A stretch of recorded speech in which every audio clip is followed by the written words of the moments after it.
दोस्तों, मैं doctor Neeraj Kakkar, Recover hair transplant centre Morinda near Chandigarh की तरफ से आज आपके सामने मिनॉक्सिडिल के बारे में कुछ बताना चाहूंगा। बहुत ज्यादा यूज होता है, सब दुकानों पे अवेलेबल, सारे लोगों को जिनके भी बाल झड़ने शुरू होते हैं सबसे पहले ये शुरू करता है।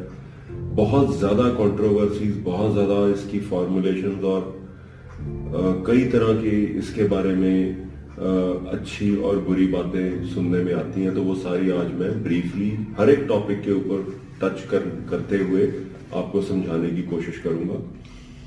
सबसे पहले ये दवाई ब्लड प्रेशर को घटाने के लिए डिस्कवर करी गई, 1993 में ये आई और उसके बाद फिर धीरे धीरे पता लगा कि इससे बालों का भी बहुत अच्छा इफेक्ट आता है, तो फिर ये बालों के संबंध में भी इस्तेमाल होने लगी। अब सबसे पहले हम बात करेंगे कि प्रेपरेशंस, बेसिक ये 3 प्रेपरेशंस में आता है। एक स्प्रे या जिसको लोशन कह लो, एक फोम और एक जेल। कोई खास फर्क नहीं है दोस्तों तीनों में, ये सारे, कोई कंपनी फोम बनाती है, कोई जेल, कोई लोशन बनाती है। जो कंपनीज, लोशन इंडिया में ज्यादा पॉपुलर, प्रचलित और सस्ता है, तो इसलिए ज्यादा लोग लोशन यूज करते हैं। अब लोशन के साथ ड्रॉपर भी आता है, स्प्रे भी आता है। बेसिकली अगर हम ये समझ लें कि मिनॉक्सिडिल हमें लगानी कहाँ है, कैसे लगानी है, तो कोई इसमें ज्यादा कंफ्यूज होने वाली बात नहीं है। मिनॉक्सिडिल का असर तब होना है जब वो बालों की जड़ों पे लगाई जाएगी, जब वो सिर की जो स्कैल्प की जो चमड़ी के ऊपर जब लगाई जाएगी तब असर होना है। तो चाहे आपके पास स्प्रे है, फोम है या जेल है, उसको आपने यहां पर सिर बालों के अंदर लगाना है, सिर के ऊपर, स्किन के ऊपर लगाना है और उसको स्प्रेड करना है। कोई बहुत जोरों से मालिश नहीं करने बैठ जाना, सारे सिर के ऊपर स्प्रेड करना है। उसके बाद जो कंट्रोवर्सी है वो इसकी डोजेज। बहुत लोग इसमें कहते हैं 1 ml, 2 ml, 3 ml, 2.5 ml, so many things, but it is not that hard and fast story। इतना कोई इसमें वो कंफ्यूज होने की जरूरत नहीं है। अगर आपकी गंज बड़ी है तो आपको जाहिर है ज्यादा लगाना पड़ेगा, अगर छोटी है तो कम लगाना पड़ेगा। तो इसमें अंदाजे के साथ ही आप चलिए, ml के चक्करों में, ड्रॉपर्स के चक्कर में, डोजेज के चक्कर में इतना मत पड़िए।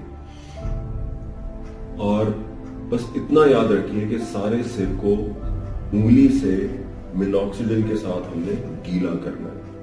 अब अगली चीज आती है कंसंट्रेशंस। कई कंसंट्रेशंस में अवेलेबल है 2%, 5%, 10% और यहां तक की 12.5% की।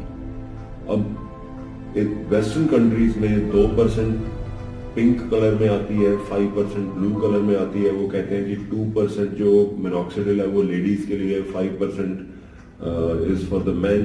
तो ऐसा भी कुछ नहीं है। We recommend and we strongly recommend and clearly recommend 5% minoxidil. 2% से कोई खास फायदा नहीं होता और 5% से जब हम आगे जाते हैं तो उससे भी कोई खास फायदा नहीं होता, बजाय कि साइड इफेक्ट्स ही बढ़ते हैं। कंसंट्रेशन ज्यादा होने से सिर में, स्कैल्प में फ्लेकीनेस या पपड़ियां ज्यादा जम जाती हैं। तो 5% standard we recommend, no confusion about it. और उसके बाद ये कई कॉम्बिनेशंस में आती है।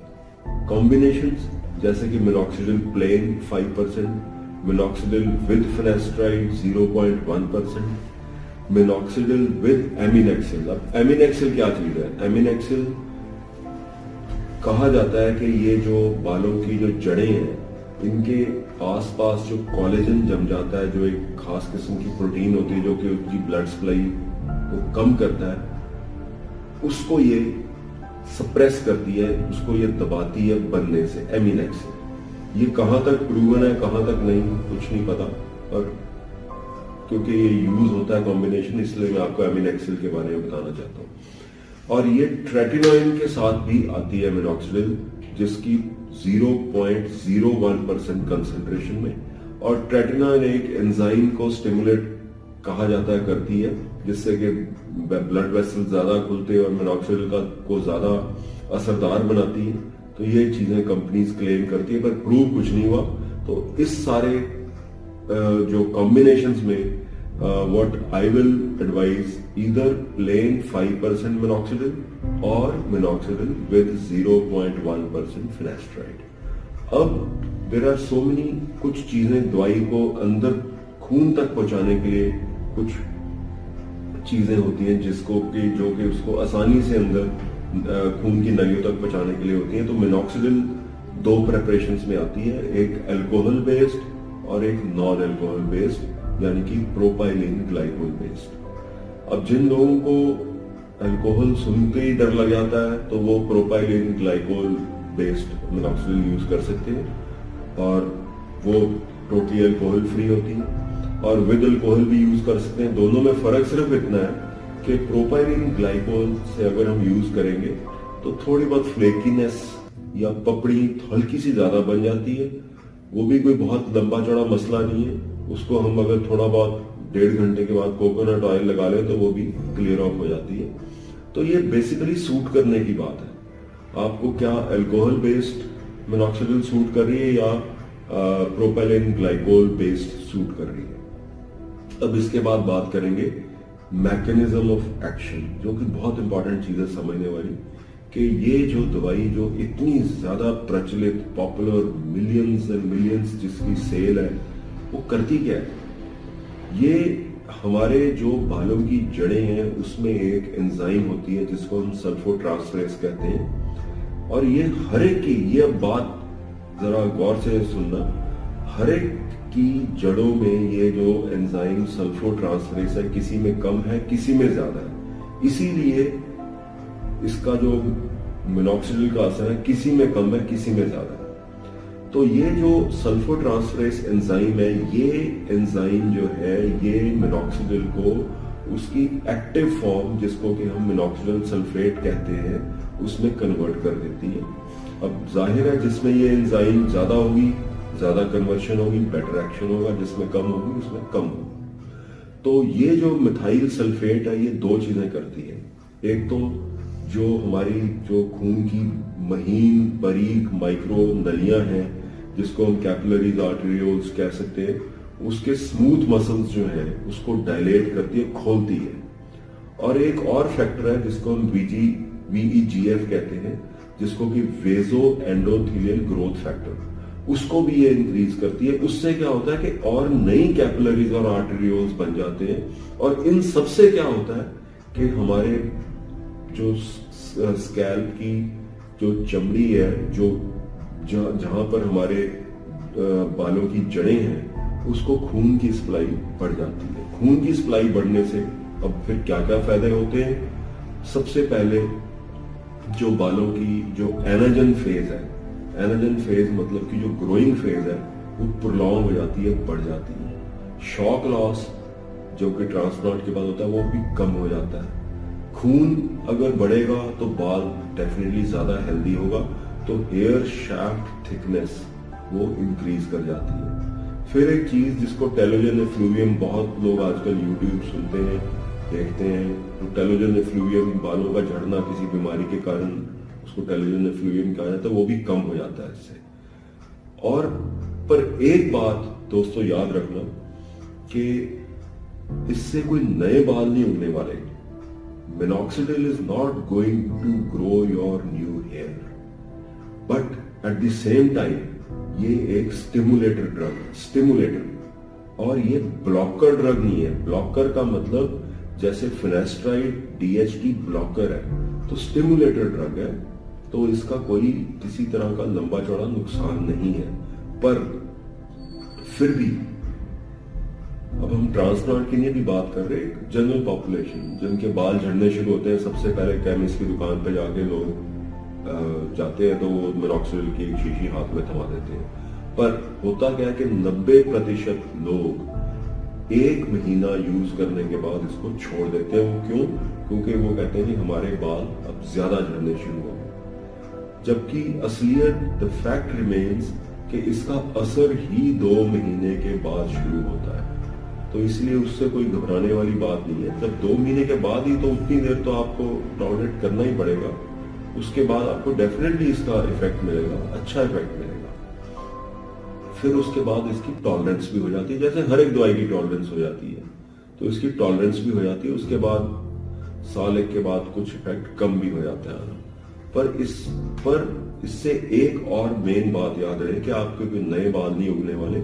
और सबसे इंपॉर्टेंट बात, प्रेगनेंसी में हम बिल्कुल भी रिकमेंड नहीं करते और ना ही इसकी जरूरत है। वो क्यों नहीं जरूरत? क्योंकि प्रेगनेंसी में ऐसे हार्मोन्स पैदा होते हैं जिससे कि वैसे ही बालों की एनाजन यानी कि ग्रोइंग फेज बढ़ जाती है। और प्रेगनेंसी में जैसे कहते हैं भी खिल जाता है आदमी, बाल खिल जाते हैं, तो वो उस स्टेट में फीमेल्स पहुंच जाती हैं एनाजन फेज में। और जब चाइल्ड बर्थ हो जाता है उसके बाद वो हार्मोन्स एकदम से ड्रॉप कर जाते हैं। उसके बाद सारी फीमेल्स कंप्लेन करती हैं मोस्टली कि चाइल्ड बर्थ के बाद ही हमारे बाल झड़ गए। तो वो सारा हार्मोन्स का खेल है। प्रेगनेंसी में इसकी जरूरत भी नहीं है और हम रिकमेंड भी नहीं करते। अब जो इसका एब्जॉर्प्शन टाइम है वो 70 to 90 मिनट्स है। तो अगर हम मिनॉक्सिडिल सिर पे लगा रहे हैं तो उसके हम 1.5 घंटे के बाद कोई भी हेयर प्रोडक्ट, अगर आपने कोई सीरम लगाना है, कोई हेयर होल्डिंग स्प्रे लगाना है, कोई और चीज लगानी है, तो आप यूज कर सकते हैं, नो प्रॉब्लम। और इसका जो ड्यूरेशन ऑफ एक्शन है वो 18 आवर्स है। इसलिए ट्रांसप्लांट के बाद तो हम 2 बार जरूर कहते हैं सुबह शाम यूज करो, पर एक बार से भी काम चल जाता है, कोई इतनी लंबी चौड़ी बात नहीं है, क्योंकि duration of action is 18 hours which is good enough. अब bottom line take home points 2-4 आपको बता के मैं वीडियो को समाप्त करूंगा। पहली बात, it's a very good drug. In fact this is the only drug जो कि यूनिवर्सली एक्सेप्टेबल है, FDA अप्रूव्ड है और इसकी कोई खास प्रॉब्लम नहीं आती। अगर एलर्जी आती है थोड़ी बहुत तो हम किसी भी तरह का और मिनॉक्सिडिल की प्रेपरेशन यूज कर सकते हैं, अल्कोहल के साथ, प्रोपाइलिन ग्लाइकोल के साथ, फिनेस्ट्राइड के साथ, एमिनेक्सिल के साथ, या प्लेन मिनॉक्सिडिल। तो बहुत सारा चीजें अवेलेबल है। तो मैं आपको ये सलाह दूंगा कि अगर आपको कोई एलर्जिक रिएक्शन होता है तो उसको छोड़िए मत, क्योंकि इतनी सारी प्रेपरेशन मार्केट में अवेलेबल है। कोई ना कोई ट्राई कर लीजिए, आपको जरूर कुछ ना कुछ सूट कर जाएगा। और उसके बाद ट्रांसप्लांट अगर आपने करवाई है तो हम ये रिकमेंड करेंगे कि आप पहले 4 महीने इसको सुबह और रात को 2 बार यूज करें, और उसके बाद after 4 months once at night is enough. और मेंटेनेंस डोज के लिए, क्योंकि इसकी टेपरिंग होती है, ये नहीं कि एकदम से शुरू करी फिर बंद करी, बंद करोगे तो सब बाल जितना पैदा हुआ सब खत्म।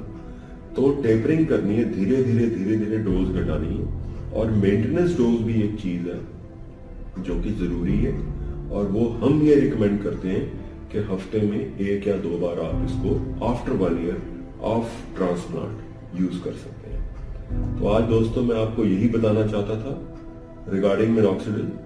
All the best, have a good day. This is doctor Neeraj Kakkar, advance Recover hair transplant centre in Mohali.